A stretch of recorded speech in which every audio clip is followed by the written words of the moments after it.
सभी को जय श्री कृष्णा, राधे राधे। तो आज सुनाते हैं पाप मोचनी एकादशी की कथा। तो धर्मराज युधिष्ठिर बोले, हे जनार्दन, चैत्र मास के कृष्ण पक्ष की एकादशी का क्या नाम है तथा उसकी विधि क्या है, कृपा करके आप मुझे बताइए।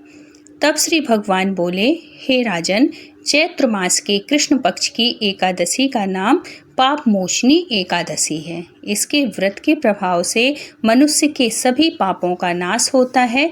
यह सब व्रतों से उत्तम व्रत है।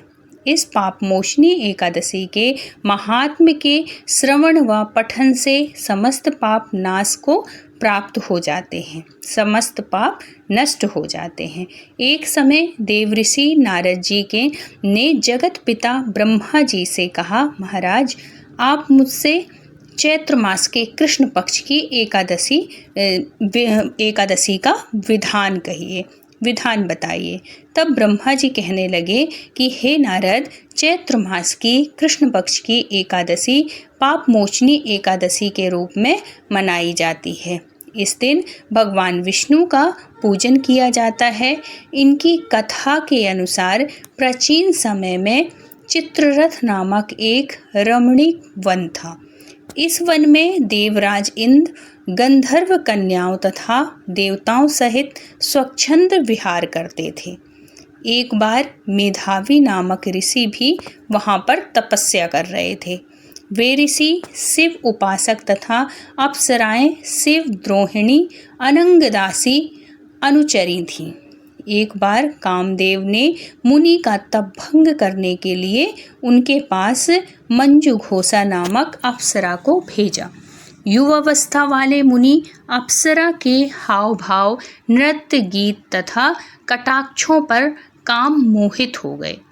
रति क्रीड़ा करते हुए 57 वर्ष व्यतीत हो गए। एक दिन मंजुघोषा ने देवलोक जाने की आज्ञा मांगी, क्योंकि वो तो अप्सरा थी, वो कब तक यहाँ रहती।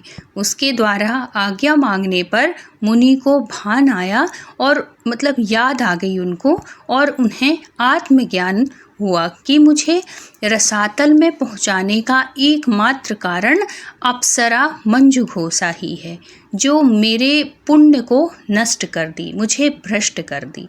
क्रोधित होकर उन्होंने मंजुघोषा को पिशाचिनी होने का श्राप दे दिया।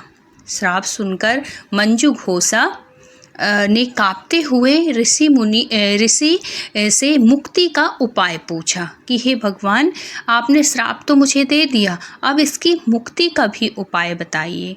तब मुनिश्री ने पाप मोचनी एकादशी का व्रत रखने को कहा और अप्सरा को मुक्ति का उपाय बताकर पिता च्यवन के आश्रम में चले गए। पुत्र के मुख से श्राप देने की बात सुनकर च्यवन ऋषि ने पुत्र की घोर निंदा की तथा उन्हें पाप मोचनी चैत्र कृष्ण एकादशी का व्रत करने की आज्ञा दी।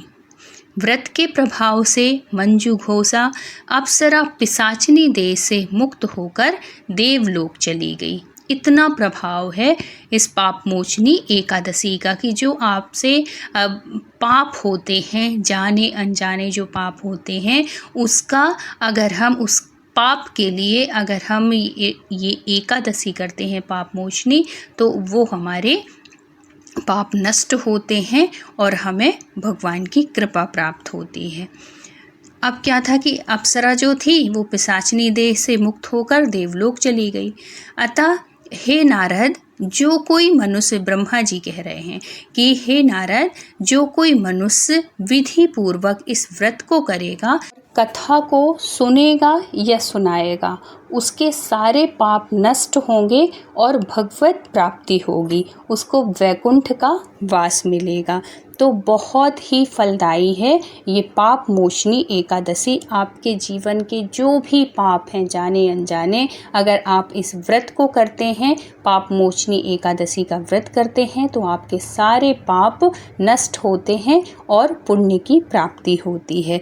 तो अगर जानकारी अच्छी लगी हो, कथा अच्छी लगी हो, चैनल में न्यू हैं तो ज़रूर सब्सक्राइब कर लीजिएगा, अपनों तक शेयर करिएगा। फिर मिलते हैं किसी धार्मिक कथा कहानी के साथ। तब तक के लिए राधे राधे।